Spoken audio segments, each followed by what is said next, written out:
The human voice. It's the instrument we all play. It's the most powerful sound in the world, probably. It's the only one that can start a war or say, I love you. And yet many people have the experience that when they speak, people don't listen to them. Why is that? How can we speak powerfully to make change in the world? Well, I'd like to suggest there are a number of habits that we need to move away from. I've assembled for your pleasure here 7 deadly sins of speaking. I'm not pretending this is an exhaustive list, but these 7, I think, are pretty large. Habits that we can all fall into. First, gossip. Speaking ill of somebody who's not present. Not a nice habit, and we know perfectly well the person gossiping 5 minutes later will be gossiping about us. Second, judging. We know people who are like this in conversation, and it's very hard to listen to somebody if you know that you're being judged and found wanting at the same time. Third, negativity. You can fall into this. My mother, in the last years of her life, became very, very negative, and it's hard to listen. I remember one day I said to her, it's October the 1st today, and she said, I know, isn't it dreadful? It's hard to listen when somebody's that negative. And another form of negativity, complaining. Well, this is the national art of the UK. It's our national sport. We complain about the weather, about sport, about politics, about everything. But actually, complaining is viral misery. It's not spreading sunshine and lightness in the world. Excuses. We've all met this guy. Maybe we've all been this guy. Some people have a blame thrower. They just pass it on to everybody else and don't take responsibility for their actions. And again, hard to listen to somebody who's being like that. Penultimate, the 6th of the 7, embroidery, exaggeration. It demeans our language, actually, sometimes. For example, if I see something that really is awesome, what do I call it? And then, of course, this exaggeration becomes lying, out-and-out lying, and we don't want to listen to people we know are lying to us. And finally, dogmatism. The confusion of facts with opinions. When those two things get conflated, you're listening into the wind. You know, somebody is bombarding you with their opinions as if they were true. It's difficult to listen to that. So here they are, 7 deadly sins of speaking. These are things I think we need to avoid. But is there a positive way to think about this? Yes, there is. I'd like to suggest that there are 4 really powerful cornerstones, foundations, that we can stand on if we want our speech to be powerful and to make change in the world. Fortunately, these things spell a word. The word is hail, and it has a great definition as well. I'm not talking about the stuff that falls from the sky and hits you on the head. I'm talking about this definition, to greet or acclaim enthusiastically, which is, I think, how our words will be received if we stand on these 4 things. So what do they stand for? See if you can guess. The H, honesty, of course. Being true in what you say, being straight and clear. The A is authenticity, just being yourself. A friend of mine described it as standing in your own truth, which I think is a lovely way to put it. The I is integrity, being your word, actually doing what you say, and being somebody people can trust. And the L is love. I don't mean romantic love, but I do mean wishing people well. For 2 reasons. First of all, I think absolute honesty may not be what we want. I mean, my goodness, you look ugly this morning. Perhaps that's not necessary. Tempered with love, of course, honesty is a great thing. But also, if you're really wishing somebody well, it's very hard to judge them at the same time. I'm not even sure you can do those 2 things simultaneously. So, hail. Also, now that's what you say, and it's like the old song, it is what you say, it's also the way that you say it. You have an amazing toolbox. This instrument is incredible, and yet this is a toolbox that very few people have ever opened.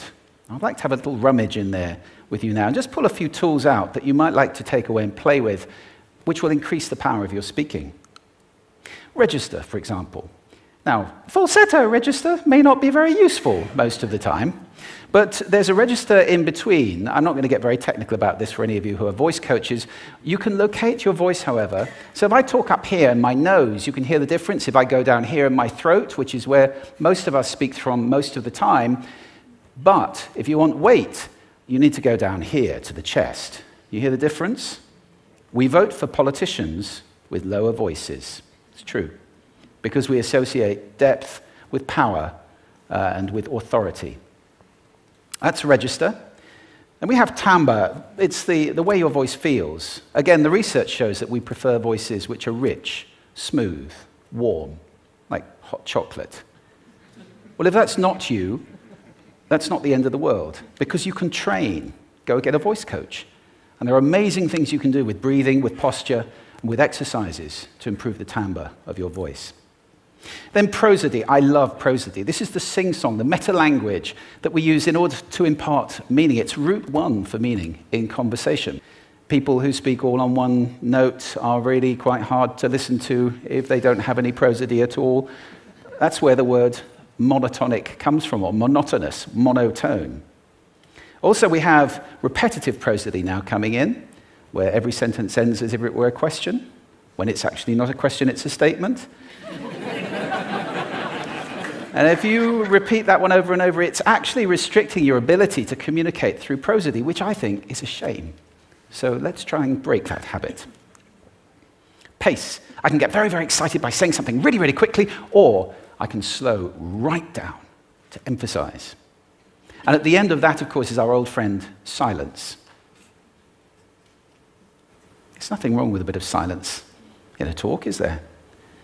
We don't have to fill it with ums and ahs. It can be very powerful. Of course, pitch often goes along with pace to indicate arousal, but you can do it just with pitch. Where did you leave my keys? Where did you leave my keys? It's a slightly different meaning in those two deliveries. And finally, volume. I can get really excited by using volume. Sorry about that if I startled anybody. Or I can have you really pay attention by getting very quiet. Some people broadcast the whole time. Try not to do that. That's called sodcasting. Imposing your sound on people around you carelessly and inconsiderately. Not nice.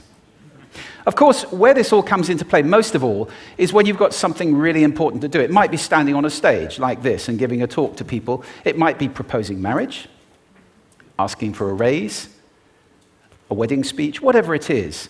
If it's really important, you owe it to yourself to look at this toolbox and the engine that it's going to work on. And no engine works well without being warmed up. Warm up your voice. Actually, let me show you how to do that. Would you all like to stand up for a moment? I'm going to show you the 6 vocal warm-up exercises that I do before every talk I ever do. Anytime you're going to talk to anybody important, do these. First, arms up. Deep breath in and sigh out. Like that. One more time. Very good. Now we're going to warm up our lips, and we're going to go bop, bop, bop, bop, bop, bop, bop, bop. Very good. And now, just like when you were a kid. Now your lips should be coming alive. We're going to do the tongue next with exaggerated la, la, la, la, la, la, la, la, la. Beautiful. You're getting really good at this. And then roll an R. That's like champagne for the tongue. Finally, and if I can only do one, the pros call this the siren. It's really good. It starts with we and goes to or. The we is high, the or is low. So you go wee, or wee. Fantastic. Give yourselves a round of applause. Take a seat. Thank you. Next time you speak, do those in advance. Now, let me just put this in context to close.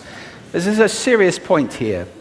This is where we are now, right? We speak not very well into people who simply aren't listening in an environment that's all about noise and bad acoustics. I have talked about that on this stage in different phases. What would the world be like if we were speaking powerfully to people who are listening consciously in environments which were actually fit for purpose? Or to make that a bit larger, what would the world be like if we were creating sound consciously and consuming sound consciously and designing all our environments consciously for sound? That would be a world that does sound beautiful, and one where understanding would be the norm. And that is an idea worth spreading. Thank you. Thank you.